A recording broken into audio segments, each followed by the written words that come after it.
Hello and welcome back to my shop tour, part 2. Come on in, let's get going. Here I've got dust collection on a remote switch, so I can just fire that up and, sweep the floor. Here in the corner, this is my Excalibur 30-inch scroll saw. Fantastic little machine. I've got my large bandsaw here. That's a Grizzly, but it cuts extremely well. Move that guy and bring this over. This lives right here, right behind the panel saw, the sliding table saw. And when I need more space, I can just wheel it out of the way. Of course, it's my Panto router cart and my beloved Panto router. So up above, I've got more storage, and that's mostly my exotic shorts. I've got exotics from A to Z stored up there. I've got more, some of my short veneers. Dyed veneers, exotics, domestics, that's all up in there. And then just more storage for crap that I don't know where to put. I can access that with this shop-made Baltic birch ladder. Let me show you.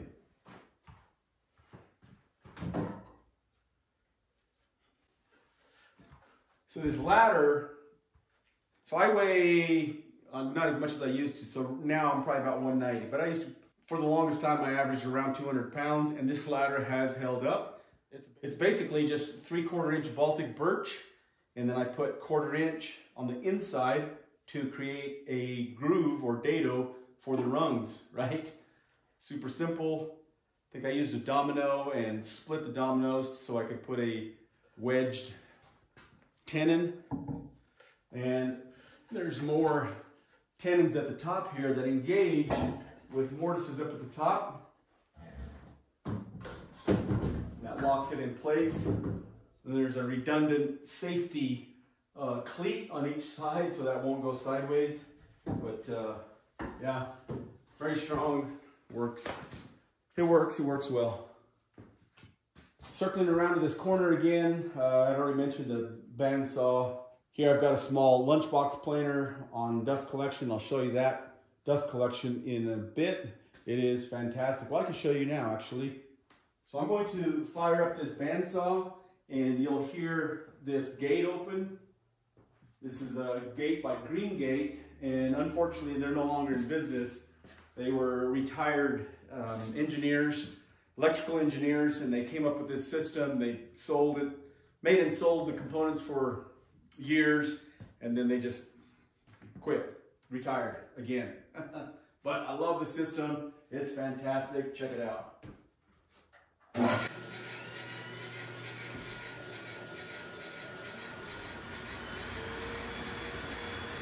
You can probably hear the dust collection. It's actually in another room. And I'll shut the switch off, and the dust collection will remain running for 10 seconds to clear any of the lines. And then the dust collection, or the dust collector, will shut off.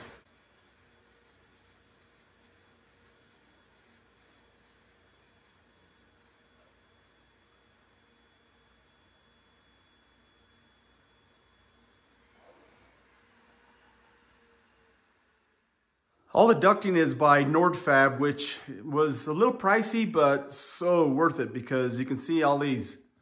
Here, let me see if I can get closer to one of these clamps. Of course, there's a 4-inch line, and it goes from 4-inch to 6-inch to 8-inch at the collector. And the clamps just release, they're quick release, and you can move components around without having to remove screws. From the main system going across up there, going to the garage. That's a 6-inch line, and I should have went larger, but it works really well. I have not had any issues with this system whatsoever. Wait, what? So moving around, you can see that's the door going into that other room, and I'll show you that in a bit. That used to be a window, and I took that out and just added that larger doorway so I'd have better access.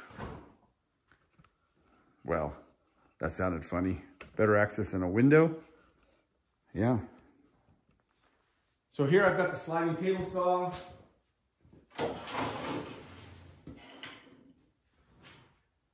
Right? And it shares the same outfeed as my smaller 10-inch saw in that opposite corner.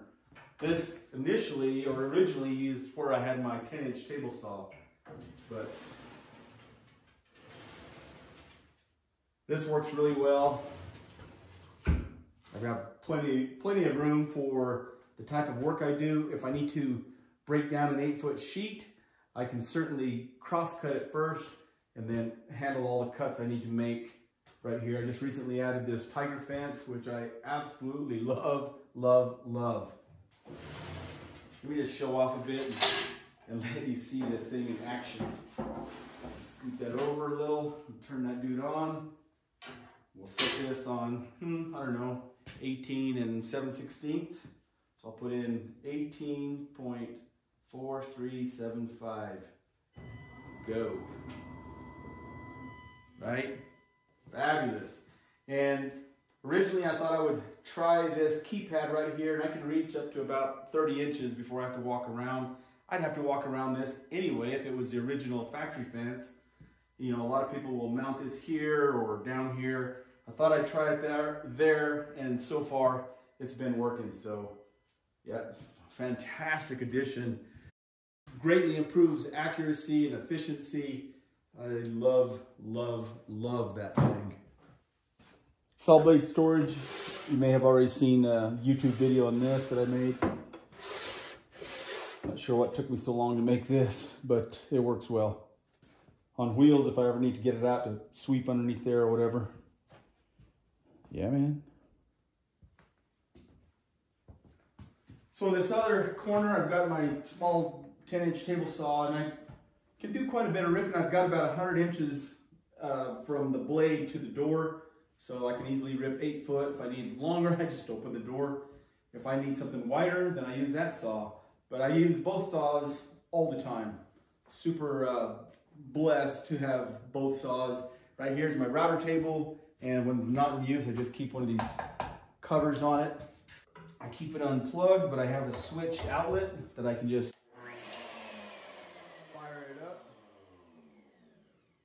I typically use a woodpecker fence, which I keep up on a stand over here, and it has dust collection in the fence, and that control is here. So that's very efficient. There's also a dust collection line that comes down. It goes under the table, so it provides vacuum to the bottom of the router table, and that is on a separate switch that is right here. I have a blast gate where I can switch from the router to the small 10-inch table saw, because this 10-inch table saw is also on a remote switch. A lot of times I'm just cutting a small board, one little cut. I don't need to fire up that 5 horsepower dust collector for one little cut. So I just have a little remote switch on the main switch of the 10-inch table saw.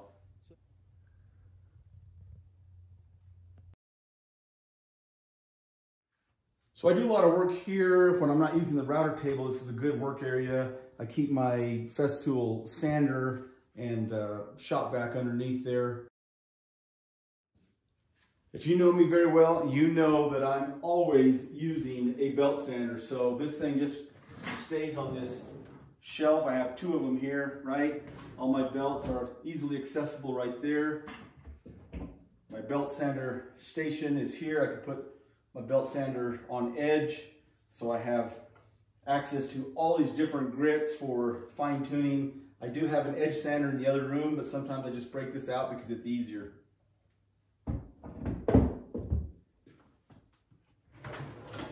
Mostly drill bits and screws in this drawer. I keep my shooting board down below. Both my dominoes are here, my glue, flashlights, tape dispenser, drills and screw guns here, grinder and angle drill down below, things like that. And here's the workbench, but I'm going to move the camera. So I made this Rubo style workbench, I believe in 2013. Recently, I changed the handle configuration. This front vise had a single knob that protruded forward. It was a little bit awkward to get to, and it was a knee whacker. So I changed it to this captain's helm style. Turned these knobs on my lathe, and I milled some holes and drilled and tapped for these 3 handles, and that works much better. A few key features of this bench are these bench dog holes that I have here. Well, not really for bench dogs, more like pegs for clamping long boards. And my sliding, or my sliding dead man, it is actually a prototype, and I actually never finished it. It works that well.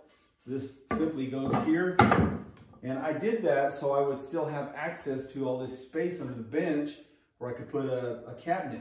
You know, typically this has an angled, like a triangle shaped cleat at the bottom, and it rides in this groove, and this just lives there. But I can remove that easily, get it out of the way. I'm not always using that. And with that, I have all this room for all my measuring tools, squares, dial indicators, that sort of thing. I've got pencils and sanding blocks and markers here, compasses or scribes, pencil and lead, or erasers and lead, some of my hammers and some scrapers, that sort of thing. This is where I have all my hand planes.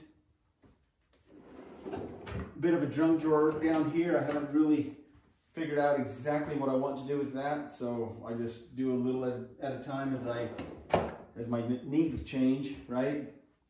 Got my logo down there. So this is made of ambrosia maple and bubinga, the bubinga breadboard ends. I did dovetails on both ends just for a challenge. Typically you just put a dovetail on this end with a tail vise, right? But I wanted dovetails on both ends. And it has to be exact, because when you're doing a dovetail on each end, you have to get the length of this workbench and incorporate the distance of these tails exactly right. This dude here, I've shown this before, so this is just a Rubo bench extension, right? I'm gonna move the camera and I'll show you how this thing works.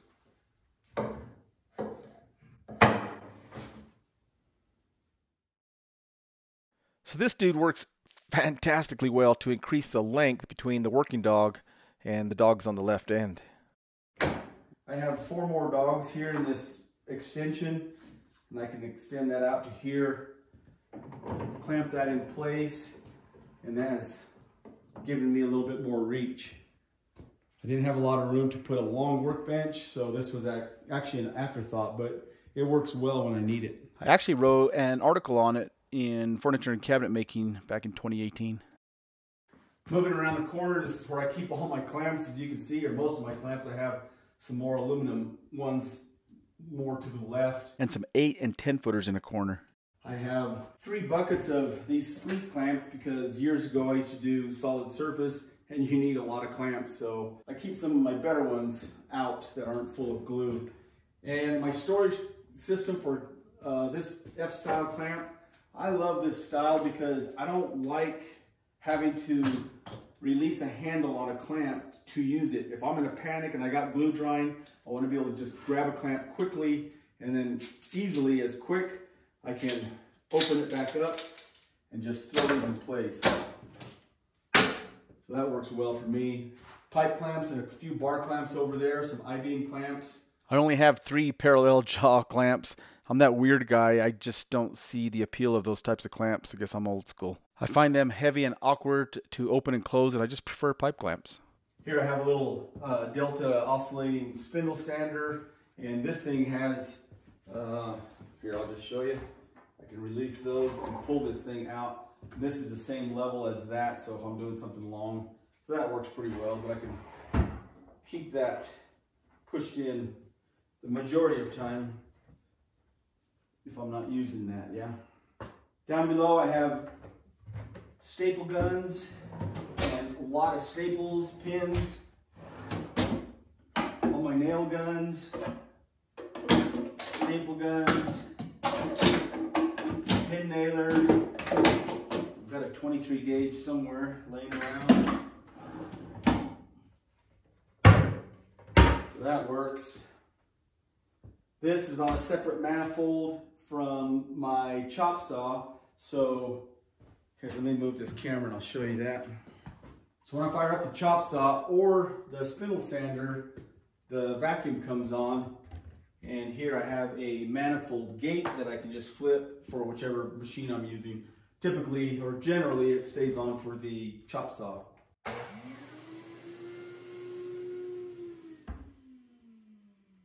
I have done an entirely separate video for my chop saw, so you can check that out if you want. But underneath this chop saw is a large hole, and with that, I have this shop-made container that captures all that dust and all the fall off. It'll just fall right in here. These things are messy, and so I needed a way to help control that, so I put kind of a shroud here. Got a light, more storage up here. So with this, I can cut about a little over 11 feet to the right of the blade and probably 21 feet to the left of the blade. So good place for the chop saw. Rolling around back to the door coming into from the garage, I've got more of my aluminum clamps. I've got my chisels up there. This is where I keep my screwdrivers and pliers, those types of tools. A little bit of a junk drawer. Down here is where I have all my router bits. All right, so router bits, 1/2 inch shank here. I've got some new ones over there. And some 1/4 inch. I prefer 1/2 inch shank when it comes to router bits. Bigger shank means more mass, less vibration, smoother cut. As a matter of fact, I prefer, if I'm doing a lot of cuts, I prefer a bit of some sort, a cutter at the shaper. Larger diameter, smoother, more mass, all that. Miscellaneous plates and some collars, this and that. For the routers, and down below, I've got a couple of dado stacks.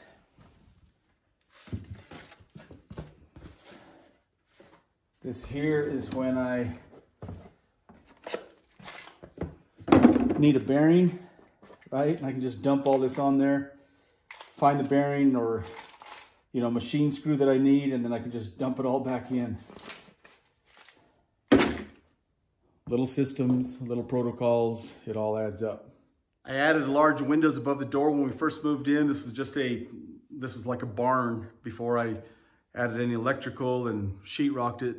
Not sure if I talked about that, but up there is, well, I've got a couple of boards of imbuya that actually shouldn't be up there because that is mostly curly maple and figured domestic species.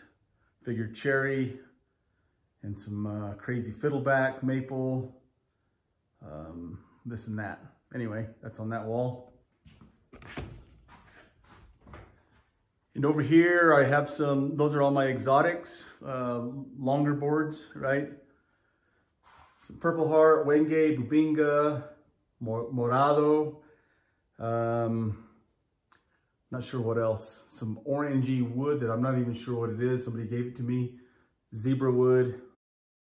Added this heater. This is an infrared heater up along the ceiling there. That works extremely well. Infrared heaters are fantastic because they heat the objects in the room. They don't heat the air like a conventional heater. And so the top of your head gets warm, the table saws are warm, the floor gets warm. It works amazingly well. Oh, and painted plywood on all the walls, which just makes it easy to hang whatever, wherever, right? And plywood was cheap back then.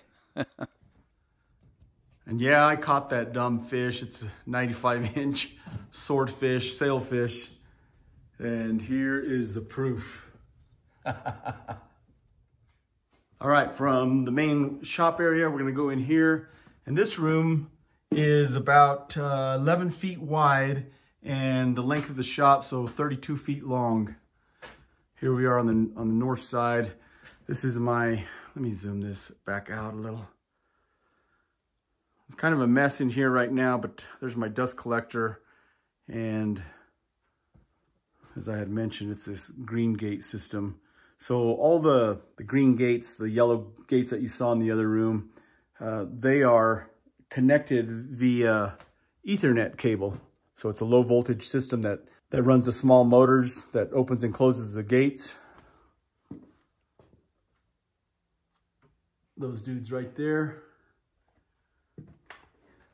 But from inside this room, I can just hit this main switch to fire up the collector. Typically when I'm using this 4 by, I believe, the belt is actually 6 by 89, but so anyway, it's this Powermatic edge sander. And so I can just manually turn on the collector for that or my small bandsaw. So in this room is where I have some more lumber storage, my 80-gallon air compressor, some sheet storage in the corner. A lot of sheets fall off. Got a big pile of Gonkalo alves up on that shelf over there. This is what's left of my Baltic birch. Between this room and the garage, I think I have about 25 sheets of 5x5 sheets left. More long lumber up here. I've got some 16-foot mahogany and quarter sawn. Those are like, you know, domestic species. Over here I have some walnut, and a lot of this walnut came from a prized tree, prized to me anyway. My grandpa planted this walnut tree in 1947, and in 2009, I believe, we cut it, had it sliced at a local mill, and I've made quite a few things with it, but I have some left. More offcuts because I can't throw anything away. And I'm pre-bending these pieces of 1/4 inch because these are gonna be going into a vacuum bag with glue between the layers soon, and I'm just trying to give them a head start. Here I'm in the process of organizing some of my dock jigs, and I've got some dock parts sitting on that shelf. Currently I have pretty good inventory, so that always feels good to be stocked up. And that's about it. You're losing your voice. Wait, there's more. Hello, Lima. So just outside the north door, this is the patio, the shop patio that I was telling you about. I added a couple of skylights just so the shop wouldn't get so dark. So it's cool to have lunch out here in the summer. Looking forward to that. So we're gonna walk out this south door. Yeah, I'll tell you what, I was ready for summer last September. So I've got a large shed over there, just miscellaneous, my 16-foot enclosed. And so this is outside my shop or studio. And this thing, I wanted to show you this. So any guesses onto what that odd shaped thing is? It's actually half of an old style satellite dish. Thought I would utilize that for an awning. It was like a 7-foot diameter satellite dish. Way to upcycle, yeah? Notice I have air outside. So that's really handy if I need to spray something real quick or air up a tire. And that is a wrap for this 2-part shop tour series. I certainly hope you enjoyed the videos. If you're not a subscriber, do me a huge favor and hit that subscribe button. That will help me to continue making woodworking tutorials and related video. And thank you tons for watching.